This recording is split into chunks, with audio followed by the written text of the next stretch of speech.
धर्मात्मा जन का दिव्यलोकों का सुख भोग कर उत्तम कुल में जन्म लेना, शरीर के व्यावहारिक तथा पारमार्थिक दो रूपों का वर्णन, अजपजप की विधि, भगवत प्राप्ति के साधनों में भक्ति योग की प्रधानता।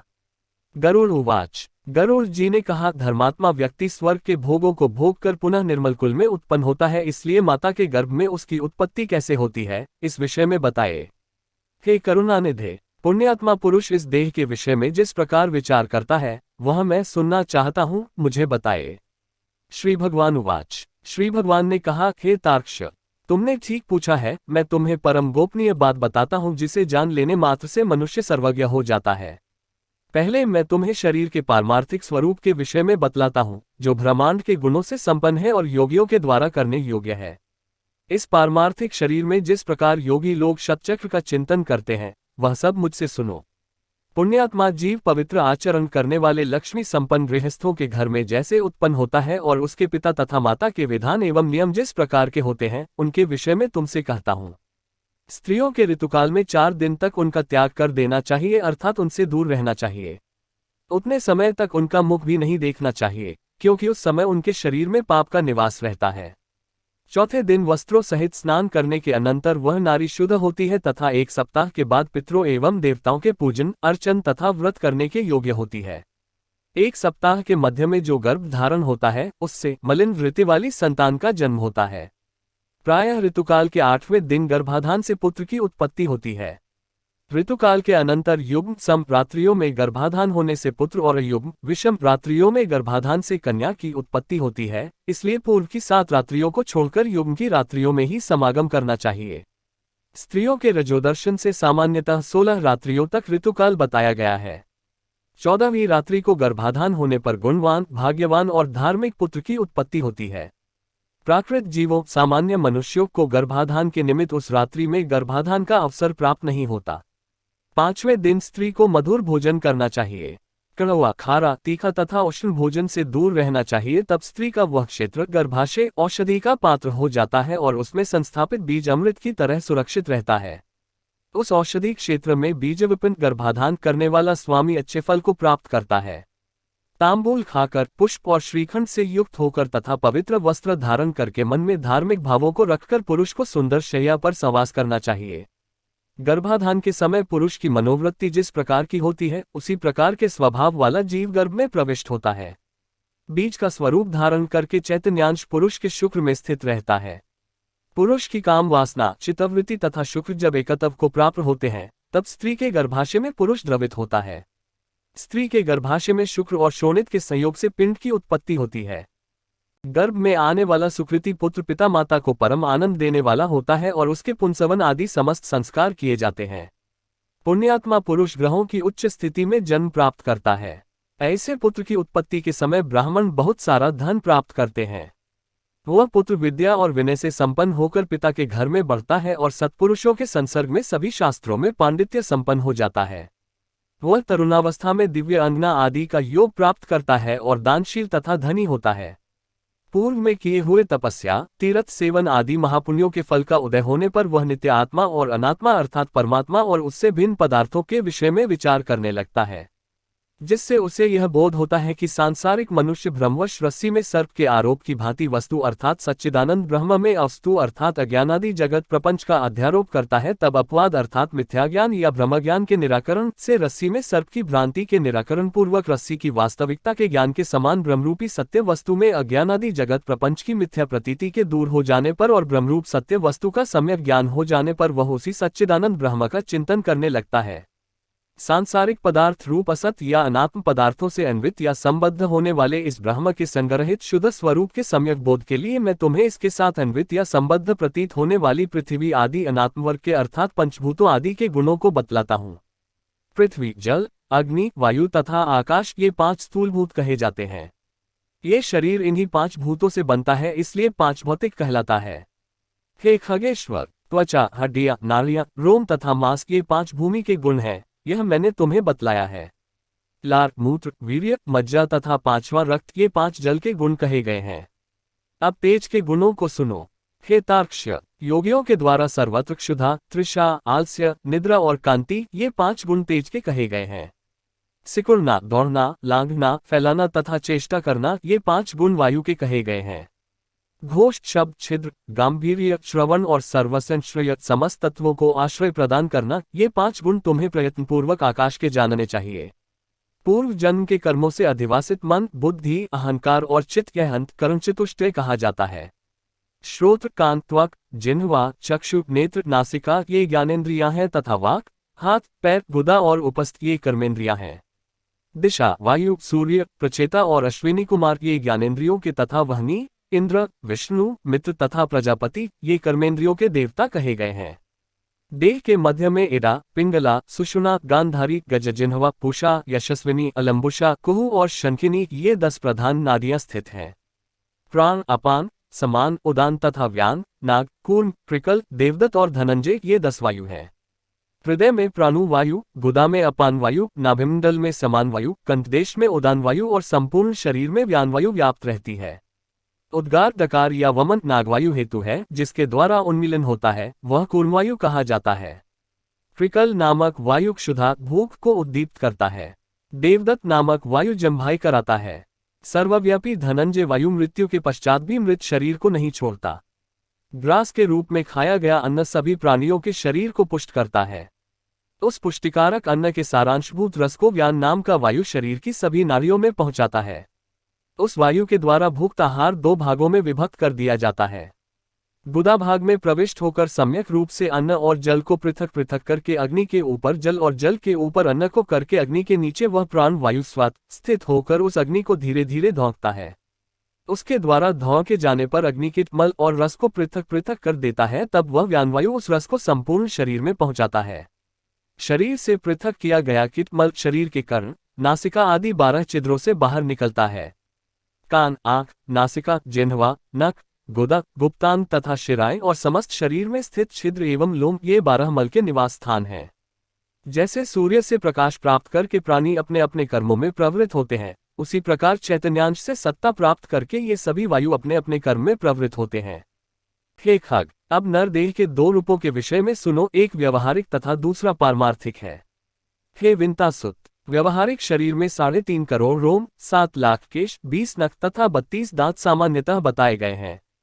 इस शरीर में 1000 पल मांस, 100 पल रक्त, 10 पल मेदा, 70 पल त्वचा, 12 पल मज्जा और 3 पल महारक्त होता है। पुरुष के शरीर में 2 कुणों शुक्र और स्त्री के शरीर में 1 कुणों शोणित प्रज होता है। संपूर्ण शरीर में 360 हड्डियां कही गई हैं। शरीर में स्थूल और सूक्ष्म रूप से करोड़ों नाड़ियां हैं। इसमें 50 पल पित्त और उसका आधा अर्थात 25 पल श्लेष्मा कफ बताया गया है। सदा होने वाले विष्ठा और मूत्र का प्रमाण निश्चित नहीं किया गया है। व्यवहारिक शरीर इन उपर्युक्त गुणों से युक्त है। पारमार्थिक शरीर में सभी 14 भुवन, सभी पर्वत, सभी द्वीप एवं सभी सागर तथा सूर्य आदि ग्रह सूक्ष्म रूप से विद्यमान रहते हैं। पारमार्थिक शरीर में मूलाधार आदि 6 चक्र होते हैं।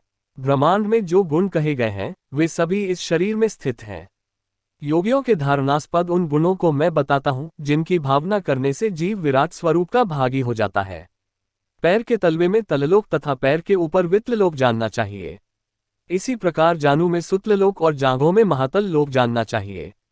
शक्ति के मूल में तलातल, गुह्य स्थान में रसातल, कटि प्रदेश में पाताल, इस प्रकार पैरों के तलवों से लेकर कटिपर्यंत 7 अधोलोक कहे गए हैं।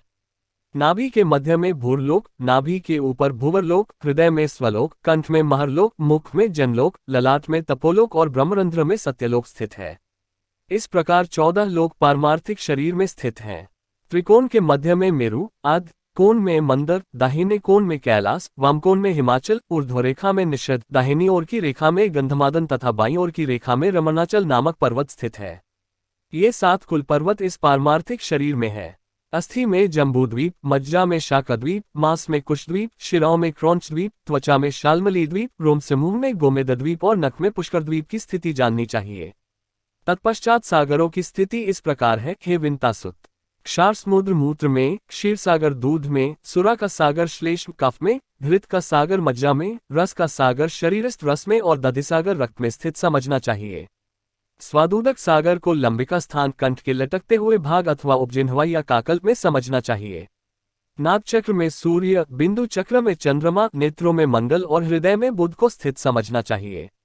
विष्णु स्थान अर्थात नाभि में स्थित मणिपूरक चक्र में बृहस्पति तथा शुक्र में शुक्र स्थित है। नाभि स्थान नाभि गोलक में शनैश्चर स्थित है और मुख में राहु स्थित कहा गया है।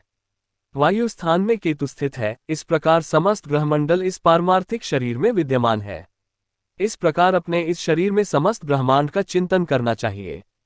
प्रभात काल में सदा पद्मासन में स्थित होकर षटचक्रों का चिंतन करें और यथोक्त क्रम से अजपा जप करें। अजपा नाम की गायत्री मुनियों को मोक्ष देने वाली है। इसके संकल्प मात्र से मनुष्य सभी पापों से मुक्त हो जाता है। हे तार्क्ष्य, सुनो, मैं तुम्हें अजपा जप का उत्तम क्रम बताता हूँ, जिसको सर्वदा करने से जीव जीव भाव से मुक्त हो जाता है। मूलाधार, स्वादिष्ठान, मणिपूरक, अनाहत, विशुद्ध तथा आज्ञा, इन्हें षटचक्र कहा जाता है। इन चक्रों का क्रमशः मूलाधार गुदा प्रदेश के ऊपर में, लिंग देश में, नाभि में, हृदय में, कंठ में, भौहों के मध्य में तथा ब्रह्मरंध्र सहस्त्रार में चिंतन करना चाहिए। मूलाधार चक्र चतुर्दलाकार अग्नि के समान और व से स पर्यंत वर्णों व श का आश्रय स्थान है। स्वादिष्ठान चक्र सूर्य के समान दीप्तिमान ब से लेकर ल पर्यंत वर्णों ब भ म य र ल का आश्रय स्थान और शदलाकार है। मणिपूरक चक्र रक्तिम आभा वाला दशदलाकार और ड से लेकर फ पर्यंत वर्णों ड अण अना त थ द ध न प फ का आधार है। अनाहत चक्र द्वादशदलाकार स्वर्णिम आभा वाला तथा क से ठ पर्यंत वर्णों क ख ग घ अण च च ज झ अन ट ठ से युक्त है। विशुद्ध चक्र षोडशिलाकार 16 स्वरों आ ई उ री रि ए आए ओ आ से युक्त कमल और चंद्रमा के समान कांति वाला होता है। आज्ञा चक्र हंस इन दो अक्षरों से युक्त द्विदलाकार और रक्तिम वर्ण का है। उसके ऊपर ब्रह्मरंध्र में देदीप्यमान सहस्रदल कमला चक्र है, जो कि सदा सत्यमय, आनंदमय, शिवमय, ज्योतिर्मय और शाश्वत है। इन चक्रों में क्रमशः गणेश, ब्रह्मा, विष्णु, शिव, जीवात्मा, गुरु तथा व्यापक परब्रह्म का चिंतन करना चाहिए। अर्थात मूलाधार चक्र में गणेश का, स्वादिष्ठान चक्र में ब्रह्मा जी का, मणिपूरक चक्र में विष्णु का, अनाहत चक्र में शिव का, विशुद्ध चक्र में जीवात्मा का, आज्ञा चक्र में गुरु का और सहस्रार चक्र में सर्वव्यापी परब्रह्म का चिंतन करना चाहिए। विद्वानों ने एक दिन रात में 21,600 श्वासों की सूक्ष्म गति कही है। हम का उच्चारण करते हुए श्वास बाहर निकलता है और स की ध्वनि करते हुए अंदर प्रविष्ट होता है। इस प्रकार तात्विक रूप से जीव हंस इस मंत्र से परमात्मा का निरंतर जप करता रहता है। जीव के द्वारा होरात्र में किए जाने वाले इस अजपा जप के 600 मंत्र गणेश के लिए, 6000 ब्रह्मा के लिए, 6000 विष्णु के लिए, 6000 शिव के लिए, 1000 जीवात्मा के लिए, 1000 गुरु के लिए और 1000 मंत्र जप चिदात्मा के लिए निवेदित करने चाहिए। श्रेष्ठ संप्रदायवेता अरुण आदि मुनि इन षटचक्रों में ब्रह्मयुग किरण के रूप में स्थित गणेश आदि देवताओं का चिंतन करते हैं। शुक्र आदि मुनि भी अपने शिष्यों को इनका उपदेश देते हैं। अतः महापुरुषों की प्रवृत्ति को ध्यान में रखकर विद्वानों को सदा इन चक्रों में देवताओं का ध्यान करना चाहिए। सभी चक्रों में अनन्य भाव से उन देवताओं की मानस पूजा करके गुरु के उपदेश के अनुसार अजपा गायत्री का जप करना चाहिए। इसके बाद ब्रह्मरंध्र में अधोमुख रूप में स्थित सहस्रदल कमल में हंस पर विराजमान वर तथा अभयमुद्रायुक्त दोनों हस्तकमलों की स्थिति वाले श्री गुरु का ध्यान करना चाहिए। गुरु चरणों से निकली हुई अमृतमय धारा से अपने शरीर को प्रलाक्षित होता हुआ सा चिंतन करे, फिर पंचोपचार से पूजा करके स्तुतिपूर्वक प्रणाम करना चाहिए। तदनंतर कुंडली का ध्यान करना चाहिए, जो शतचक्रों में 3.5 वलय में स्थित है और आरोह तथा अवरोह के रूप में शतचक्र में संचरण करती है। तदनंतर ब्रह्मरंध्र से बहिर्गत सुषुम्ना नामक धाम प्रकाश मार्ग का ध्यान करना चाहिए। उस मार्ग से जाने वाले पुरुष विष्णु के परम पद को प्राप्त करते हैं। इसके अनंतर ब्रह्म मुहूर्त में मेरे द्वारा चिंतित आनंद स्वरूप स्वप्रकाश सनातन रूप का सदा ध्यान करना चाहिए। इस प्रकार गुरु के उपदेश से मन को निश्चल बनाए। अपने प्रयत्न से ऐसा नहीं करे, क्योंकि गुरु के उपदेश के बिना साधक का पतन हो सकता है। इस प्रकार अंतर्याग संपन्न करके बहिर्याग का अनुष्ठान करना चाहिए। स्नान तथा संध्या आदि कर्मों को करके विष्णु और शिव की पूजा करनी चाहिए। देह का अभिमान रखने वाले अर्थात 5 भौतिक शरीर को ही अपना शरीर समझने वाले व्यक्तियों की वृत्ति अंतर्मुखी नहीं हो सकती। इसलिए उनके लिए सरलतापूर्वक की जा सकने वाली मेरी भक्ति ही मोक्ष साधिका हो सकती है।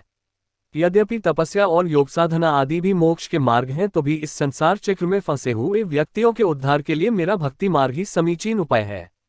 ब्रह्मा आदि देवों ने वेद और शास्त्र का पुनः पुनः विचार करके 3 बार यही सिद्धांत सुनिश्चित किया है। यज्ञादि सद्धर्म भी अंतःकरण की शुद्धि के हेतु है और इस शुद्धि के फलस्वरूप मेरी भक्ति प्राप्त होती है। जिसे प्राप्त करके व्यक्ति पुनः जन्म मरणादि दुखों से पीड़ित नहीं होता। हे तार्क्ष्य, जो सुकृति मनुष्य इस प्रकार का आचरण करता है, वह मेरी भक्ति के योग से सनातन मोक्ष पद प्राप्त करता है। इस प्रकार गरुड़ पुराण के अंतर्गत सारोद्धार में सुकृतिजन जन्माचरण निरूपण नामक 15वां अध्याय पूरा हुआ।